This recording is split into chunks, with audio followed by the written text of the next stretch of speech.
Welcome to GTC. My name is Michael Boone. I'm our Trustworthy AI Product Manager, and it's my pleasure to welcome you to Beyond the Output, Navigating the Ethical Challenges of Generative AI.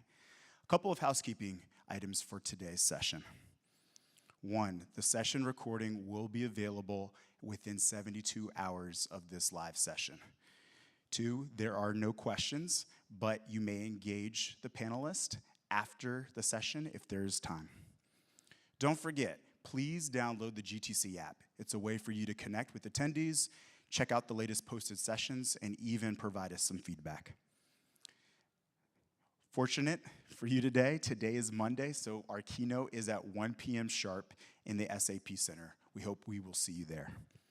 Finally, between 4 and 6 today, we have a poster reception. It's an opportunity for you to engage our global researchers and to really advance the next era of AI.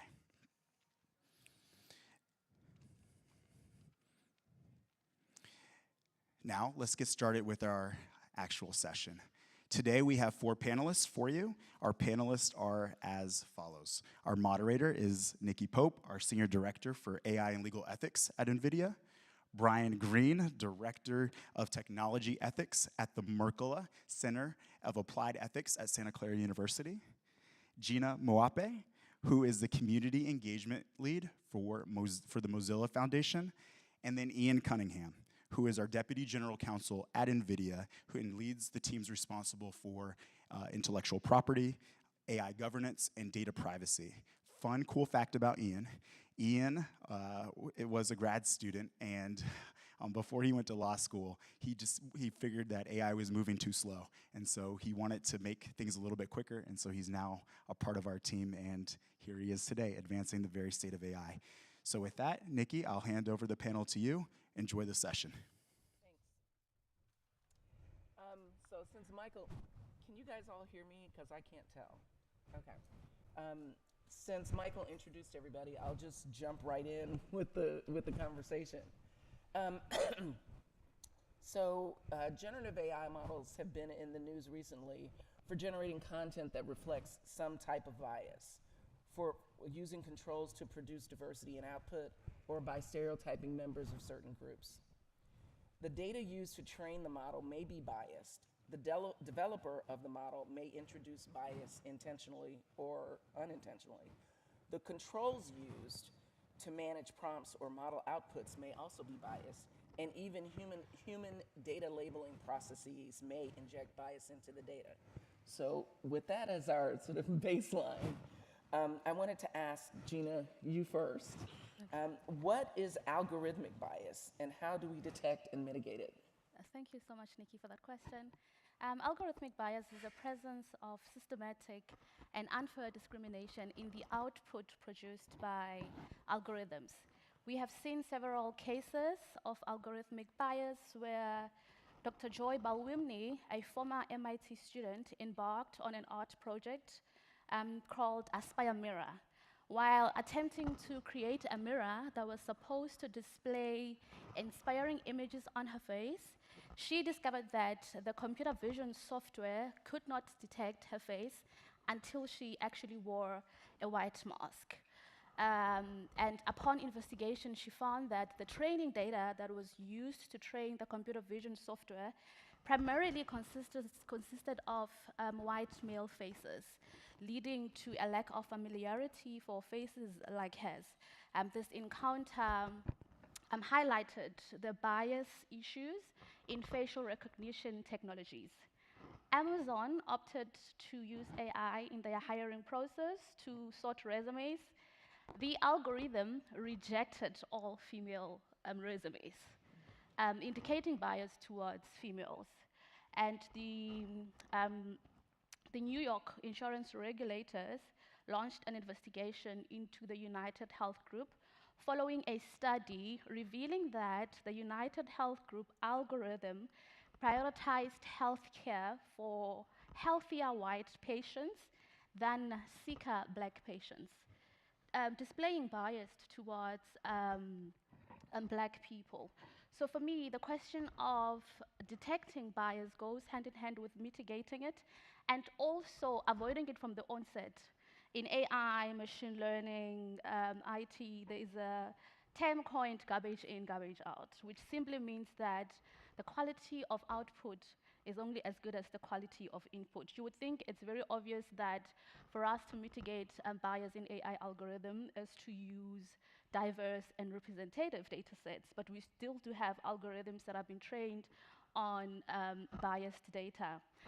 Secondly, we need to use bias metrics. We need to conduct algorithm impact assessments to evaluate the social, economic, and demographic impacts of algorithms. We also need to develop regulations and laws to guide algorithmic development. Then after, establish ethical review boards to check and assess if these algorithms actually follow and comply with these regulations. And lastly, we need to conduct ongoing monitoring to assess these algorithms in real-life scenarios, update them as biases emerge. Thank you. If they understood the training data.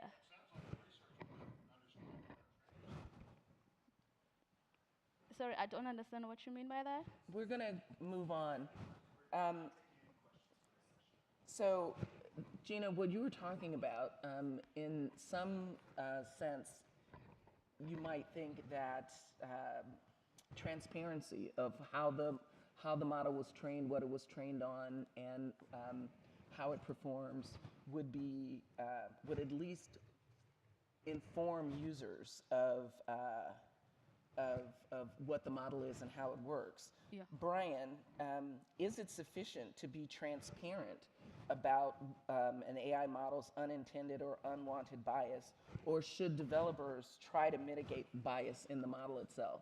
The answer to that is certainly both. We want to make sure that not only we're transparent about the biases that are found in a model, but also as much as possible to try to reduce those amount of biases.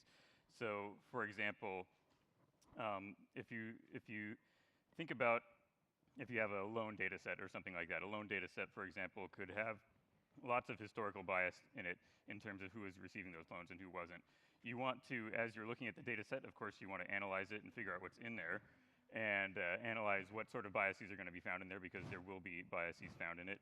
And then you can do various things. First of all, you want to acknowledge what those biases are once you find them, make sure that people know what those are. And then there are various measures that can be taken to debias that data. Now, any sort of debiasing is always going to risk the possibility of introducing new biases into it, which are just slightly tweaked or in other ways. So at some point, we have to really decide what is an acceptable level to bring this down to. Perfection, in this case, might be impossible, but better and worse are very real. That's the way I like to think about it. Perfection is impossible, but better and worse are very real. We want to try to do the best that we can while acknowledging that perfection might not be possible. Okay. We're going to shift gears a little bit here and talk about intellectual property. So since ChatGPT was introduced, about 18 months ago, there have been questions about the impact of generative AI on intellectual property and other laws. Iain, what implications do you expect generative AI to have on copyright law? Yeah, it's an interesting question. There's a lot of discussion around generative AI and the impact of copyright. There have been a couple of cases. Most of you will probably have heard that the US Copyright Office has determined that output from machines is not copyrightable by itself. And it's going to force us to really rethink what is the purpose of intellectual property law, to go back to fundamental principles, which is that intellectual property law exists to protect human intellectual effort. That is how it has always been formulated. I think that that's probably not going to change in my view. And the impact of that is going to be that it's going to be harder to figure out what is the human intellectual contribution to a particular creation and what is the machine contribution. I think there are a lot of reasons why intellectual property will not be extended to machine creations. For one, it's not the traditional human intellectual effort. It also doesn't make sense for machines to own property, right? So the property part of intellectual property doesn't make sense yet. That's right. But more fundamentally, the whole regime of intellectual property exists as an incentive for people to create things, and you don't necessarily need to incentivize machines to create things, right? And so I don't see intellectual property being extended to cover machine creations. What I do see is courts and other decision makers having an increasingly difficult time sorting out what is the part of human intellectual creation that needs to be protected and what is the machine part as that becomes combined. And early on, we've seen in the generative AI output that is solely or almost entirely machine generated. You get a prompt and then you get an image. But I think that people, we're already seeing this, are going to want more control over that output. And we're seeing more than just prompts go in. We're seeing sketches go in, we're seeing combinations. And that is going to make it a lot more complex for us to figure out what creations have human components that deserve protection and what creations don't. But on the flip side of that, I also think it's going to be a lot easier to create things. And so the idea that you need to go take someone else's creation to appropriate it for your own use, I think it's become less, there's less of an incentive to do that when you can go create something easily yourself too. So it's going to have two different impacts there, but infringement cases are going to get a lot more complicated. One of the issues with intellectual property is ownership. Brian, who do you believe owns the generated content produced by AI systems, and what are the considerations in making that determination? So one of the things to consider would be that this is a collaboration, right? There are humans who are prompting the AI, humans who created the algorithms, humans who collected the data set in the first place. Of course, if the data is based on humans, then that is human originated also. And then using the machine learning model to process that introduces, of course, the machine side of it. I think that all of that human input, we need to remember, is human, and therefore there are property aspects to it, as Iain was just saying. When it goes through the machine learning model, then that adds a certain amount of complexity to it in terms of how exactly are we going to balance this? Who owns the model? Who owns the data? Who owns the algorithms? Who owns who are the workers at the company? I mean, all of these things happen in an organizational context also, and I think that organizational context ultimately forms the container within which all these things happen. But speaking kind of from a foundational level, I think we really need to remember that humanity is pervading this entire thing, right? It's an organization that's made of human beings, and ultimately, in terms of responsibility, because somebody has to be responsible for these models, then it needs to come down to human beings also. It leads me to actually a good segue into this question. A court recently ruled that Air Canada was liable for its chatbot giving a customer incorrect information that cost the customer hundreds of dollars. Could Air Canada, and this is for any of you, do you believe Air Canada could have shifted liability for the error to the customer? And if so, how? Iain? They certainly could have tried, I suppose. My fundamental starting place with a lot of these AI tools is there's no different than any other software tools. And so if a regular software tool, made a mistake that was controlled by a company and fooled a customer, I think the company's liable for that, setting it up, right? And the AI tool is no different. It's more complex in the sense that they're new and a little bit harder to control in the chatbot context. I think they're going to get easier to control over time. But all of the existing rules and regulations, all of our existing policies, even in NVIDIA that apply to software, also apply to AI tools. AI is not an exception to that. And so I think that if you're issuing a tool, if you're using a tool, deploying something, and it ends up harming someone, all of the existing laws and regulations are going to apply to that. So I don't think it would be successful to shift any kind of liability onto the customer there. I'm going to shift gears again here. We're in an election year in the United States, actually all over the world, and we've already seen deep fake images and voice clones of political candidates.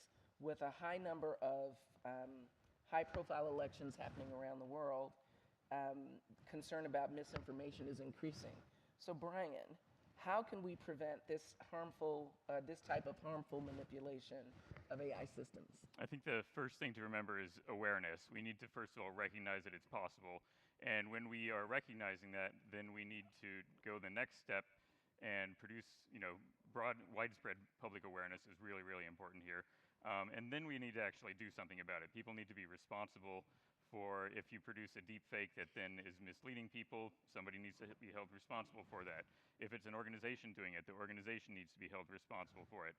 There are, once again, just because we have a certain sort of technology doesn't mean that the technology gets to be blamed for what's going on here. There are human beings who are using that technology for purposes and for ends that could be good or bad, and we need to be able to evaluate those ends and those purposes and make sure that people are really using these technologies for good purposes and not for bad purposes. Now, as we get into new technologies, of course, there's going to be a lot of deception possibilities here because of the newness, because of the lack of awareness, because of all the different considerations that are involved. But we really need to go to the next step and recognize that, once again, it's not the technology's fault that people are using it for bad purposes. We need to actually hold people responsible. So Gina, how can developers, policymakers, researchers, other stakeholders in AI work together to address AI misuse and misinformation? Addressing AI misuse and information does require a collaborative effort. And I think developers, researchers, and policymakers can work together to promote knowledge sharing because they are all from different domains.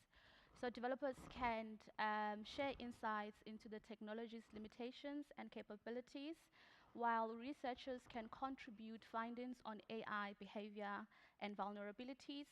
Policymakers can then provide context for regulatory decisions.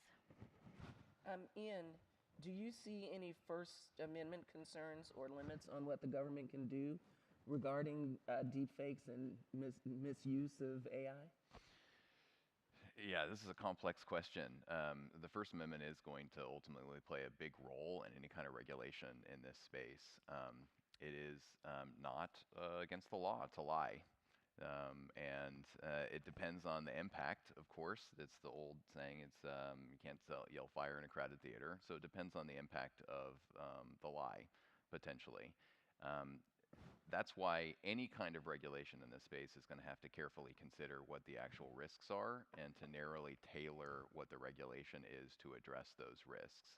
I think there's going to be a lot of back and forth in that sense because different states are probably going to try different types of regulations, and there's going to be a lot of challenges in the courts over this. And I think one of the things that is going to play out is we're going to have to assess what is the actual risk and harm associated with this. There's a bunch of commentary about how deepfakes and disinformation don't have as much impact on the public as people would have thought, and also some counter commentary that it does have some impact, but it's at the margins. And in a close election, that could make a big difference. So I think there's going to be a lot of discussion about what are the actual impacts, what is the harm, and then what are the specific mitigations that governments can take to address that.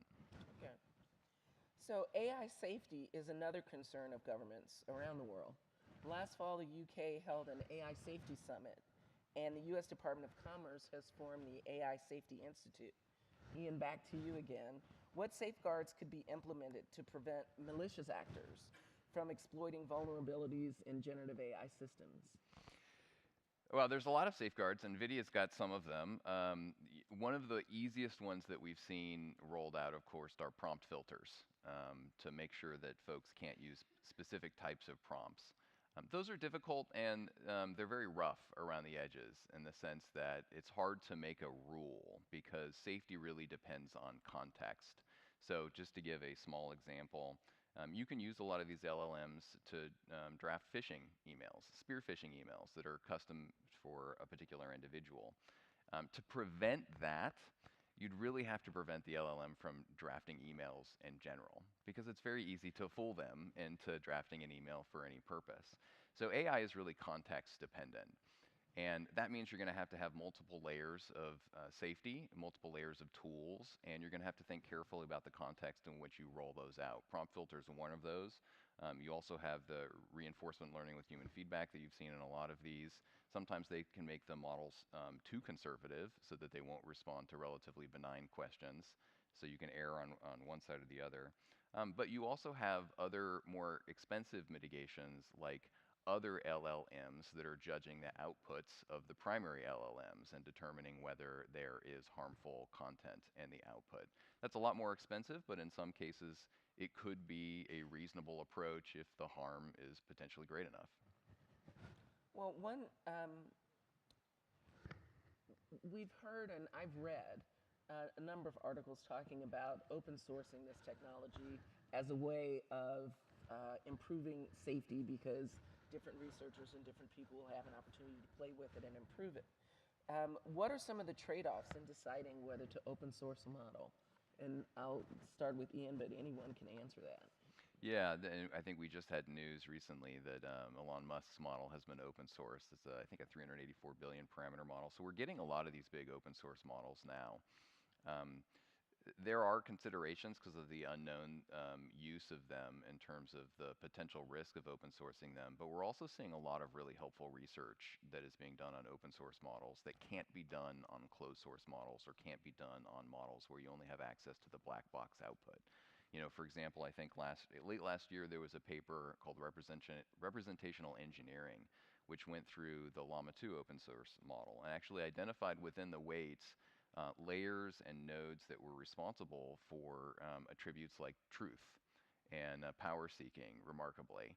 And that kind of safety research can't be done on closed source models. And I think it's hard to predict which teams are going to be doing that kind of research. So there's a huge benefit potentially to open sourcing these models as well, to give them to different researchers and allow them to experiment with them and figure out what are the best ways to control these models. On the flip side of that, if the model is open source, and maybe you can talk to this, Brian, is there a greater chance that it would be misused and abused? And how do we address that as part of that trade-off? Yeah, one of the things that we at the Markkula Center, we have a toolkit that we have been putting out there for you know, anybody who's developing technology to use. One of the tools is think about the terrible people. There are bad people out there, and of course we want to give good people all the tools that they need in order to use technology for good purposes, and that'll provide, you know, social benefit and all sorts of, you know, wonderful opportunities for people. But we also need to remember that there are bad people out there. They're going to use these technologies for bad purposes. Now, one of the things that we can do also with open source is that by making the technology available, folks who want to stop the bad people from using that technology also have access to the same tools that you know, bad actors would have access to. So there's this constant balancing back and forth. It's really hard to know ahead of time what the balance is going to turn out to be. So we need to be constantly looking at society and thinking to ourselves, are we getting more benefit or cost out of this? Is this actually helping people in the way that we want it to? Or is it ultimately causing harms to society that we don't find to be acceptable? And if they're not acceptable, then we need to figure out ways to regulate that, rein people in, figure out, hopefully, how to still get access to the good side of the technology while at the same time trying to minimize the harms. So one thing that is consistent across all AI is that it crosses geographical boundaries and cultures. Gina, how can we ensure that AI systems behave ethically and align with societal values? And whose societal values? Yeah. I think you did mention that it is contextual, so it's not a one-size-fits-all approach. It needs to be adopted and contextualized according to where it's going to be deployed. Dr. Joy Balwimney, I keep referring to her because I really follow her work and I think she's doing a great job in the AI space. She emphasized the inseparable link between social and technology, so it's not two different things. And AI really should prioritize people at its core. AI development should be developed in alignment with societal values, with human rights, as well as societal norms.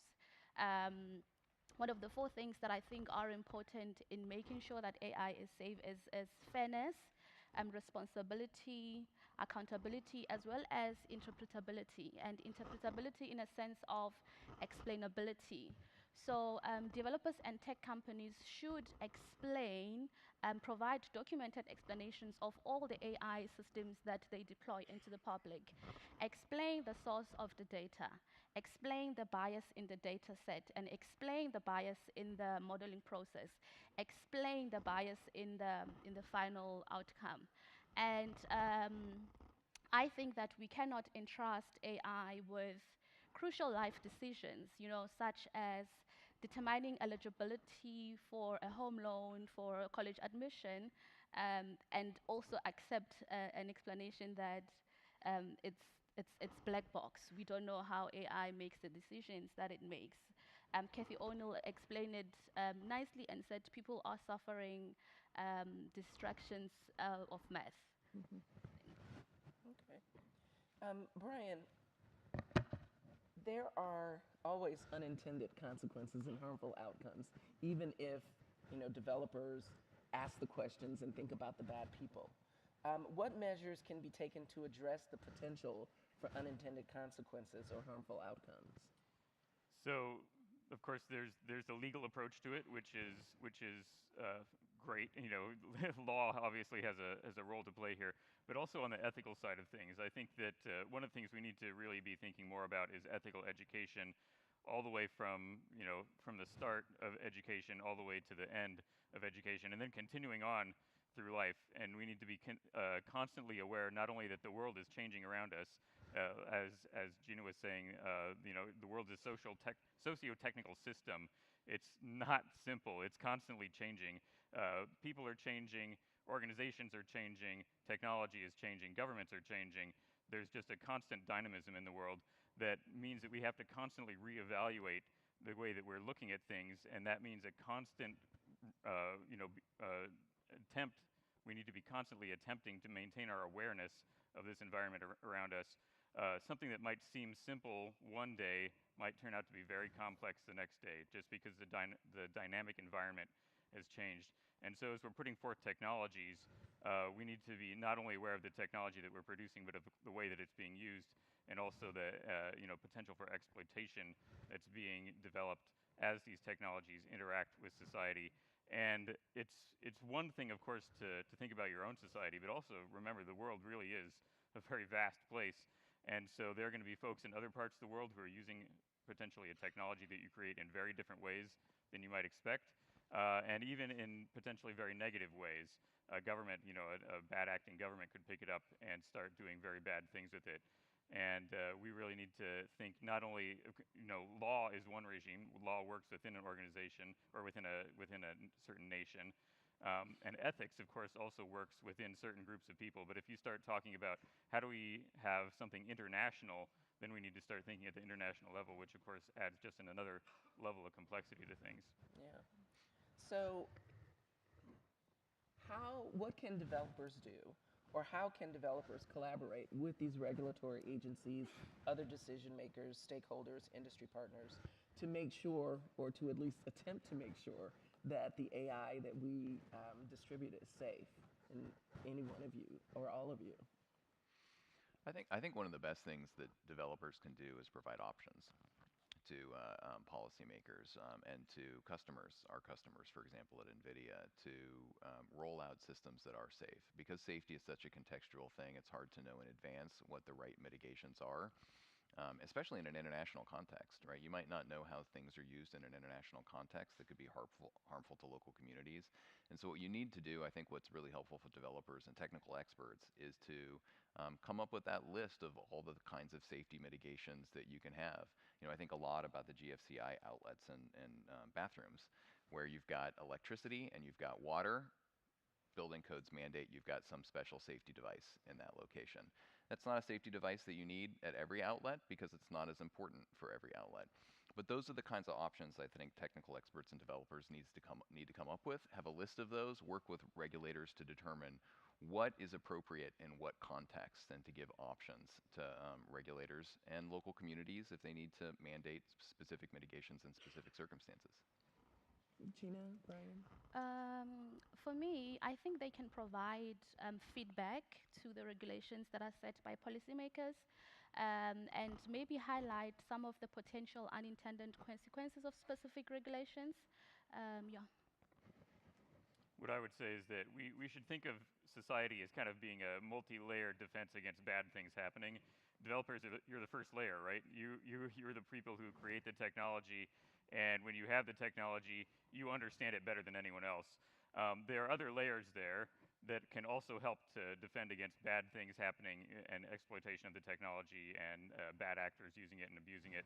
But at the very first step, you got to, obviously do the best you can. It's impossible. Once again, perfection is impossible. You're never going to get everything right all the time.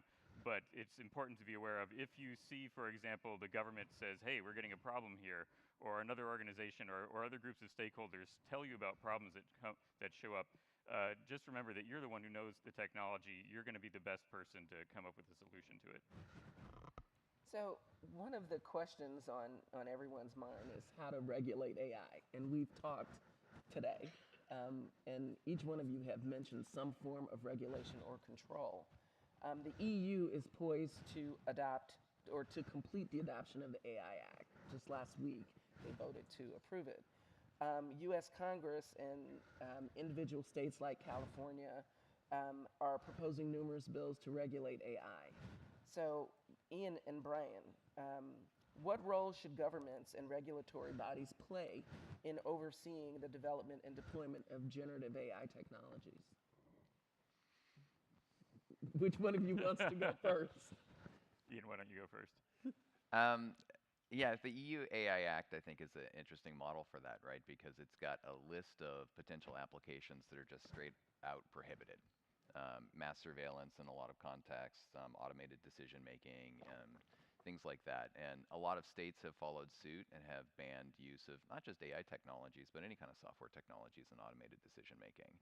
And I think that that's probably the right approach for regulators initially, is to identify those relatively narrow use cases where the use of any kind of automation, especially for a significant decision, is just outright prohibited at this point.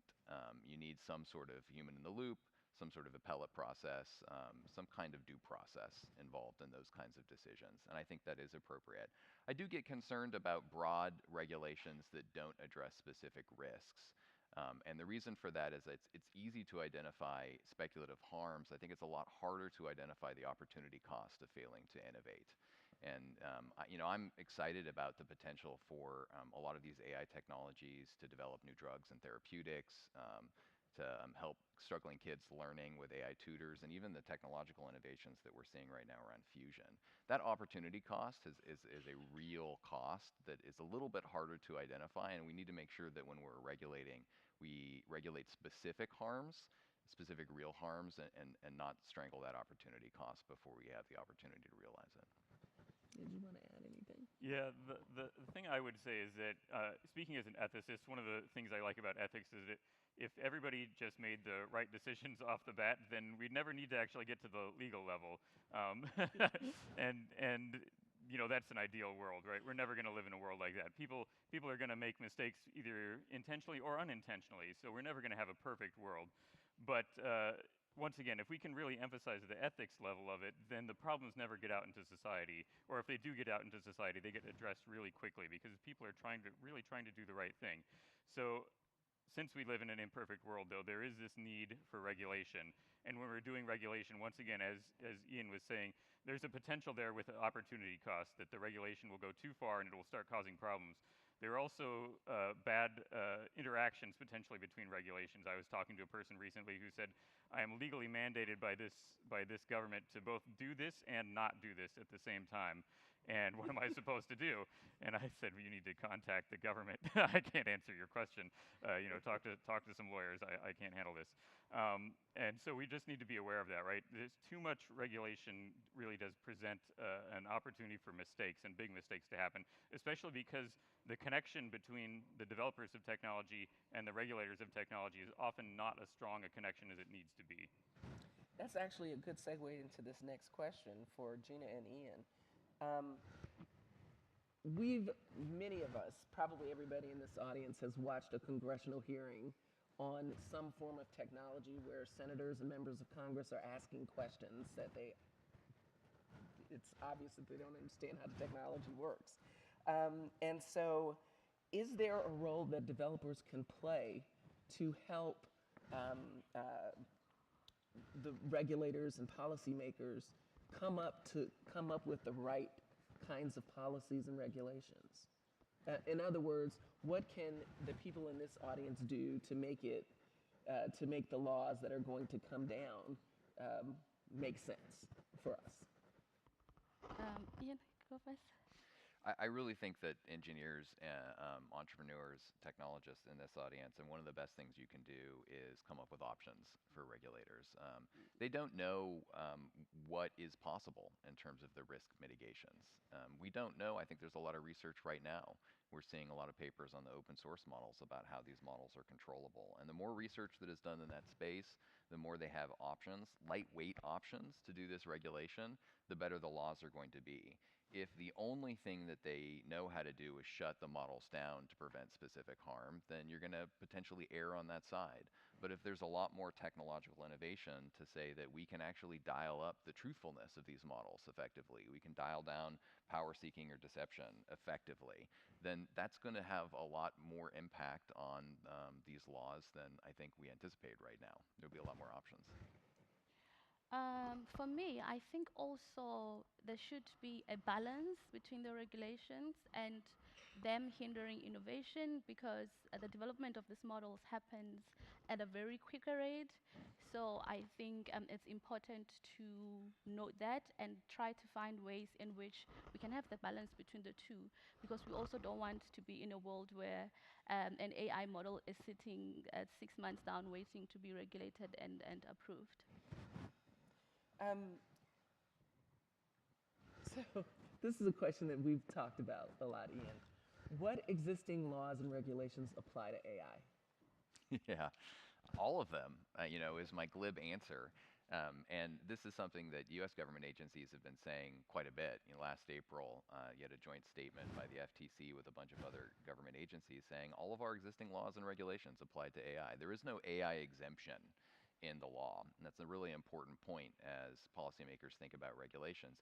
And we saw that recently with fake Biden calls in New Hampshire, I think, during the primary, where the FTC came out and said, in our view, the existing law applies to this. And if you read the law, it clearly applies to it. It's a fake, call, and there was no contemplation of AI at the point, but you're not allowed to make fake calls. The law already addresses that. And I think in a lot of the instances that people point to about AI harm, there are an existing set of laws that already apply. And I think that that is a really helpful thing to think about in terms of software too. AI is a version of software. It's a very exciting version of software, but we have a whole bunch of laws that already apply to software too. We have a whole bunch of laws that apply to harm from any kind of product that is sold. We have 100 years of product liability law that governs the design, manufacturing, and marketing defects associated with products, and AI products are not any different than those. There are a couple of areas I think there are some gaps in the law, but I think those areas are actually relatively few and far between. Okay. Last question. How can regulators or regulations be effectively designed to foster innovation while at the same time addressing ethical concerns and protecting societal values? And I'd like each of you to speak to that. All right, I'll start.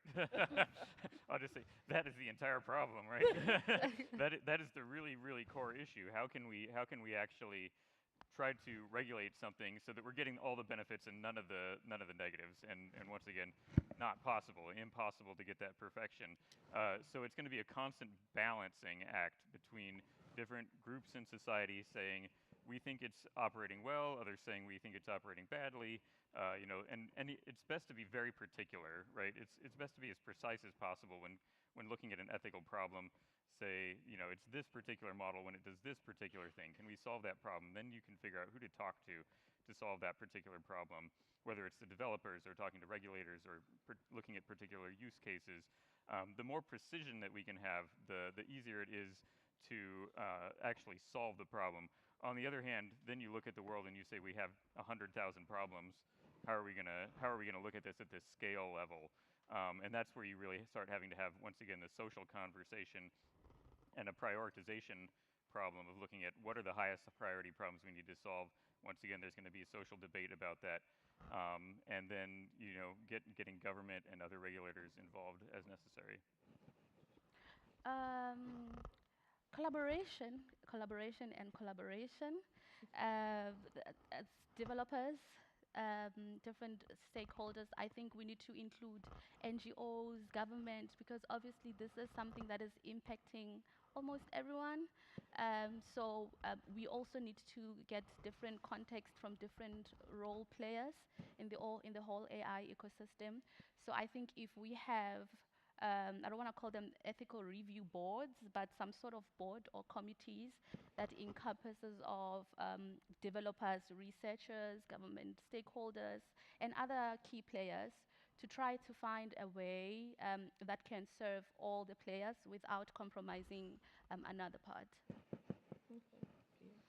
I think we need a risk-responsive approach to this collaboration, and that requires a good understanding of what the risk is.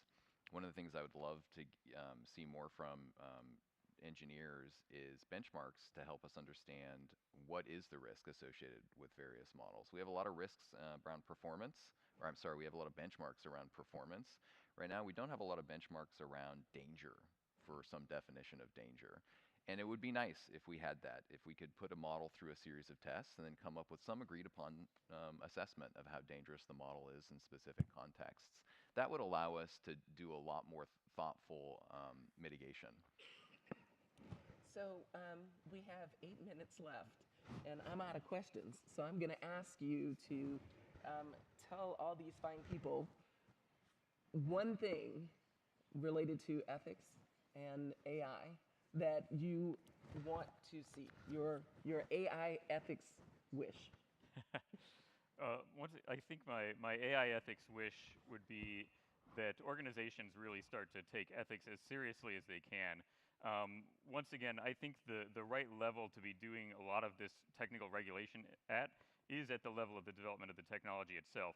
If you can create the best piece of technology, and of course everyone wants to create the best piece of technology, but there are constantly trade-offs and time limitations and things like that.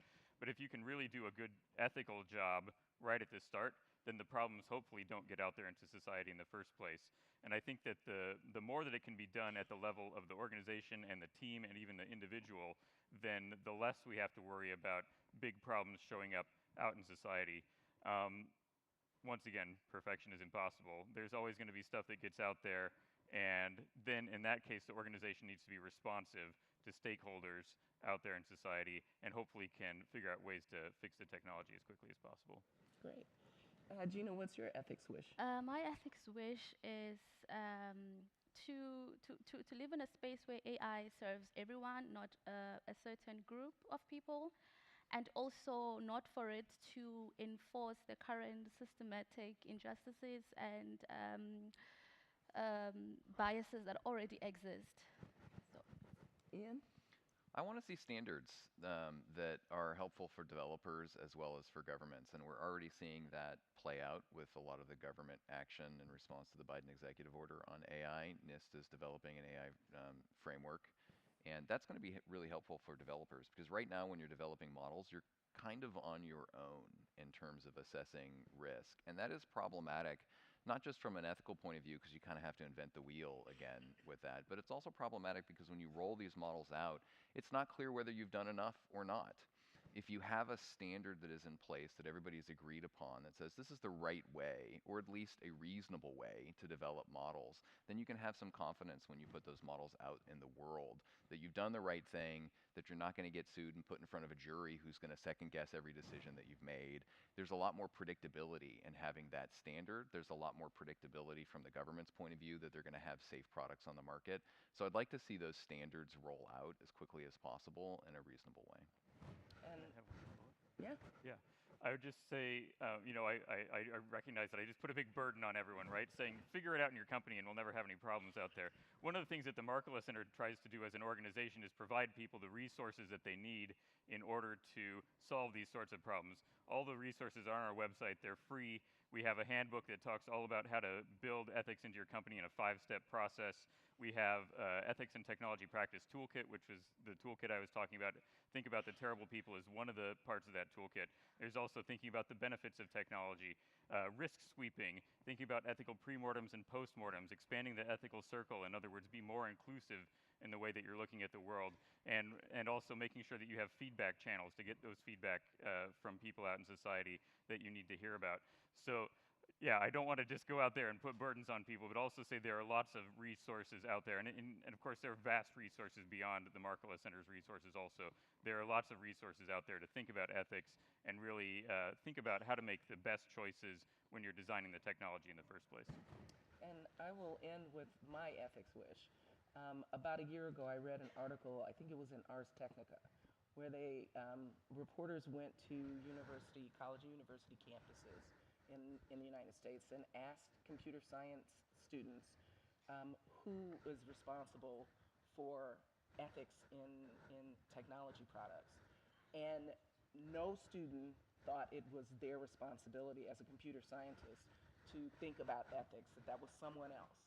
And so my wish would be that ethics becomes required courses for computer science, business, pretty much everybody, but that ethics become required courses for people who are going to build these systems that are going to impact our lives as they already do. So I want to thank the panelists for a really interesting discussion, and I thank you for your time and attention. Yep, this concludes the GTC presentation. Thank you.